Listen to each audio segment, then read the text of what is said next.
नमस्कार दोस्तों, मैं सरोज पांडे। संस्कारहीन व्यक्ति यानी बिना पेंदी का लोटा। आज हम लोग बात करेंगे संस्कार। जिस आदमी में संस्कार नहीं हो उसके जीवन में संगति का क्या क्या असर पड़ता है और संस्कारहीन जिंदगी किस तरह से गड्ढे में गिर जाता है और पूरा का पूरा बर्बाद हो जाता है। और वैसे इंसान को जिसमें कोई संस्कार ही नहीं है, बिना पेंदी का लोटा क्यों कहा जाता है। चलिए हम लोग बात करते हैं संस्कारहीन आदमी। संस्कार का मतलब क्या होता होगा। बहुत सारे संस्कार आपने सुने होंगे। उसमें से अपने माता पिता से हम जो कुछ भी नैतिक ज्ञान प्राप्त करते हैं उसको मैं संस्कार कहता हूँ। मैं अपनी बात कर रहा हूँ। हर माता पिता अपने बच्चों को अच्छी अच्छी बातें सिखाते हैं, धर्म कर्म की बातें सिखाते हैं। और लगभग ऐसा कोई माता पिता तो नहीं होंगे जो अपने बच्चों को चोरी करना सिखाते हों। और अगर चोरी करना सिखाते हैं वो उनका दिया हुआ संस्कार है, ज़रूर सिखाते हैं। मुझे ही मालूम है बहुत सारे माता पिता होते हैं जो अपने बच्चों को चोरी करना भी सिखाते हैं। मेरे आंखों के सामने लोग कहते हैं कि एक बच्चा घूस ले लिया था, एक ज़माने में रिश्वत लिया था, तो उसके माता पिता ने कहा था कि आजकल के ज़माने में कौन नहीं लेता है। तो फिर मैं चुप रह गया। ये भी एक संस्कार है। चलिए, तो संस्कार का सीधा साधा अर्थ है हमें अपने माता पिता से, अपने परिवार के बड़े जनों से, गुरुजनों से जो नैतिक शिक्षा मिलती है उसको संस्कार कहते हैं। और वो संस्कार गलत भी हो सकता है, वो संस्कार परम सत्य नहीं होता है, लेकिन आमतौर पर जो संस्कार होते हैं हमारे अच्छे के लिए होते हैं।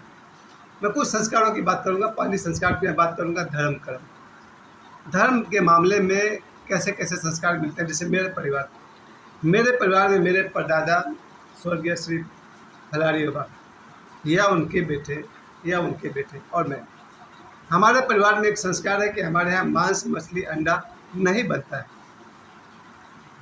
अब हमारे जैसा आदमी बाहर जाकर के मांस मछली अंडा खाना शुरू कर दिया था संगति में आकर के। यही मैं आपसे कहना चाहता हूँ, संस्कार वर्सेस संगति। तो संस्कार तो ये था कि परदादा से लेकर के आज तक मांस मछली अंडा का सेवन हमारे परिवार में नहीं किया जाता है, लेकिन संस्कार की जीत आखिर हो ही गई। आज जब मैं ओशो से संन्यास लिया, उसके बाद जब से मैं बाबा बागेश्वर के शरण में गया, मेरे इस घर में जहाँ मैं बैठ के बात कर रहा हूँ, 4 सालों में जब से मेरे घर का ये ओपनिंग हुआ होगा 2020 से आज तक, मैं इस घर में लहसुन प्याज खरीद कर लाया ही नहीं। मैं बाजार जाता हूँ सब्जी खरीदने या दूध खरीदने, कभी भी मैं लहसुन और प्याज नहीं खरीदता हूँ, क्योंकि मेरे घर में सादा खाना होता है। ये हुआ संस्कार। मैं ये तो नहीं कहूँगा कि संस्कार परम सत्य होता है, लेकिन संस्कार ऐसा भी होता है। और संगति मेरी ऐसी पड़ गई कि मुझे अपने रिलेशंस में इस परिवार के सिवा जहाँ कहीं भी जाता हूँ वहाँ पर चिकन मटन बनता है और वो लोग मेरे सामने ही बनाते हैं और उसको बगल में रख देते हैं, मेरे लिए फिर रोटी सब्जी लाए। मुझे गड़बड़ तो होती है, फिर मैं वहाँ जाता ही नहीं, क्योंकि जो मन पर एक बार प्रभाव पड़ गया सो पड़ गया। ये था संस्कार। और मेरे रिश्तेदारों में बहुत सारे रिश्तेदार हैं जो चिकन मटन खाते हैं और मुझे देखकर साइड में रख देते हैं। खैर, तो मैं तो यही कहूँगा, और मेरे साथ ऐसा हुआ कि मैं कई बार 100 बार शायद चिकन मटन मछली अंडा सब कुछ खा लिया। इसीलिए मैं अपने आप को कहता हूँ संस्कारहीन व्यक्ति यानी बिना पेंदी का लोटा। अब दूसरी बात बहुत गौर से सुनिएगा, क्योंकि आपको समझ में जल्दी नहीं आएगा। बचपन के संस्कार थे मंदिर में मेरा जाना, और मंदिर का अपना एक मैग्नेटिक फील्ड होता है। और मंदिर में आप जब जाते हैं तो खास करके हनुमान जी का मंदिर हो या कोई भी मंदिर हो, उसका एक अलग ऑरा होता है, उसका एक अलग एटमॉस्फेयर होता है। और जो मेरी संगति थी उसके अनुसार मैं बहुत सारे देवघर मंदिर, बाबा धाम बहुत बार मैं गया हूँ, रप्पा मंदिर गया हूँ, और न जाने माँ तारा मंदिर, कितने सारे मैं हिंदुओं के मंदिर में गया हूँ। जगन्नाथपुरी, उसका एक अपना ऑरा होता है और अपना उसका एक अनुशासन होता है। लेकिन फिर जब मैं अपने कमरे में जो कुछ लड़के रहते थे उनके कहने पर मैं हाजी अली बार बार चला जाता था। मैं हाजी अली बहुत बार गया हूँ, शायद 20 बार से ज़्यादा। हाजी अली मुंबई में है, तो मैं हाजी अली के मज़ार पर बहुत बार गया हूँ।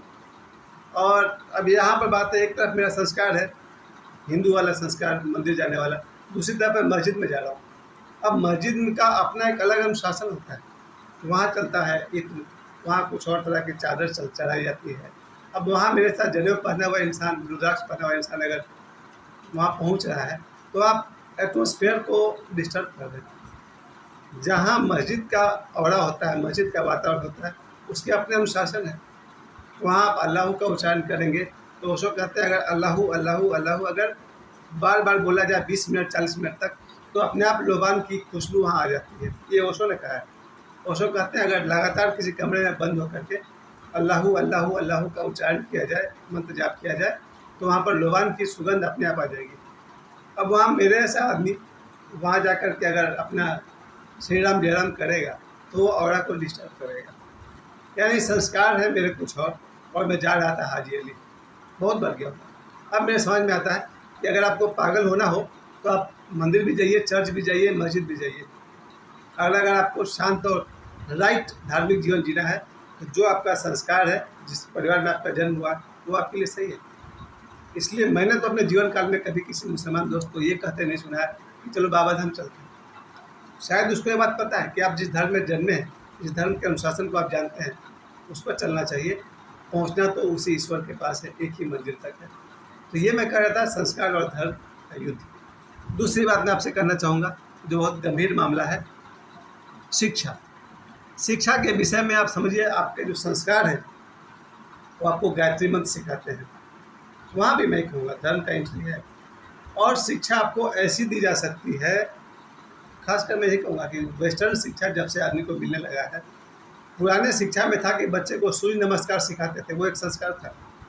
सूर्य नमस्कार एक इतना बढ़िया योग और व्यायाम है, उसके 10 स्टेप है शायद। अगर कोई सूर्य नमस्कार करता हो, उसके जीवन की सफलता कुछ और है। पर आप ऐसे संस्था में चले जाते हैं जो वेस्टर्न पढ़ाई करती है, वहाँ ना आपका गायत्री मंत्र काम आने वाला है और न वहाँ पर आपका ये सूर्य नमस्कार काम आने वाला है, वहाँ की कुछ और है। फिर भी मैं कहूँगा शिक्षा की शुरुआत हर स्कूल में प्रेयर से करते हैं। अब मेरे ज़माने का प्रेयर था, माँ शारदे कहाँ तू बीना बजा रही है। और आप किसी इंग्लिश मीडियम या वेस्टर्न कल्चर वाले स्कूल में जाएंगे, वहाँ कुछ और बोला जाएगा, ओ लॉर्ड और कैसे कैसे करते हैं। आपका जो संस्कार है, अगर आप उस पर चलते हैं, आपकी शांति कुछ और रहेगी। और वहाँ भी वही बात कहूँगा, संस्कारहीन व्यक्ति यानी बिना पेंदी का लोटा। तो मैं तो यही कहूँगा, शिक्षा भी स्वीकार करें, जरा ध्यान रखें। मैं फिर भी कहूँगा संस्कार परम सत्य नहीं होता है। और तीसरी बात हम लोग ध्यान देते हैं, दोस्ती। अब मैं ये तो नहीं कहूँगा कि दोस्ती जानबूझ कर करिए, दोस्ती और प्यार किया नहीं जाता है, हो जाता है। कोई भी इंसान अगर आपको भला लगता है, उससे आपकी दोस्ती हो जाती है। लेकिन दोस्ती में आकर के जब संस्कारों का हम लोग बलि चढ़ाते हैं तो प्रॉब्लम होता है। मैं 14 साल की उम्र तक मैंने मांस मछली सब नहीं खाया था, लेकिन जब मैं अपने दोस्तों के साथ रहने लगा तो फिर दोस्ती की कसम बोल बोल के उन लोगों ने अपने हाथों से चिकन मेरे मुँह में डाल दिया। और एक उम्र होती है 14-15 साल, जब दोस्ती अच्छी लगती है, चिकन में खाने लगा। और शायद मैं 50-100 बार खा चुका, कई साल तक खाया। फिर 200 से मैंने दीक्षा ली 1997 में, और मैं इस जाल से बाहर निकल गया। संस्कार का दुश्मन बन जाता है संगति, मित्रता, दोस्ती। अगर आप दोस्ती रखते हो, अपने संस्कार को निभा पाते हैं, तो बहुत अच्छा। आपका जो अच्छा दोस्त होगा वो आपके संस्कार के विरुद्ध कुछ काम ही नहीं करेगा। मैं कभी किसी दोस्त से कहूँगा भाई मेरे दोस्ती में तू नमाज़ पढ़ना छोड़, कभी नहीं। लेकिन हमें हमारा ही दोस्त कहता है कि मैं दोस्ती के सामने चिकन खाऊँ, ये जानते हुए भी ये जनेऊधारी इंसान है भाई, जो बेचारा नहीं खाता उसको खिला। कहने का मतलब ये सर कि संस्कार का दुश्मन यानी बिना पेंदी का होता है। संस्कार का सबसे बड़ा चोट पहुंचाने वाला कोई इंसान होता है तो दोस्त का। जैसे मेरे संस्कार में ये भी था कि हमारे यहाँ कोई खानदानी तौर पर शराब कोई पीता नहीं है, न विदेशी न देसी। और संगत ऐसी हो गई कि 50 बार पब में जाना पड़ गया, 50 बार 100 बार शराब पीनी पड़ गई। यहाँ मैं कहूँगा संस्कार को कोई अगर नष्ट कर सकता है तो संगति। अब संगति ऐसी होनी चाहिए थी जो आपको शराब और बार की तरफ नहीं ले जाती, आप जिसके लिए सुयोग्य हैं उधर ही ले जाती है। मैं किसी को दोष नहीं दे रहा हूँ, मैं ये बता रहा हूँ संस्कारहीन यानी बिना पेंदी का लोटा।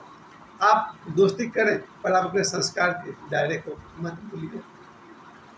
और दोस्त का स्थान बहुत ऊँचा, उस पर किसी और एपिसोड में बात करेंगे। दोस्ती और प्यार किया नहीं जाता है, हो जाता है, लेकिन उसके लिए अपने संस्कारों की बलि चढ़ानी पड़े, विचारणीय बात है। और उसके बाद बारी आती है प्रेम विवाह। प्रेम और विवाह को सबसे ज़्यादा खतरा संस्कारों से होता है।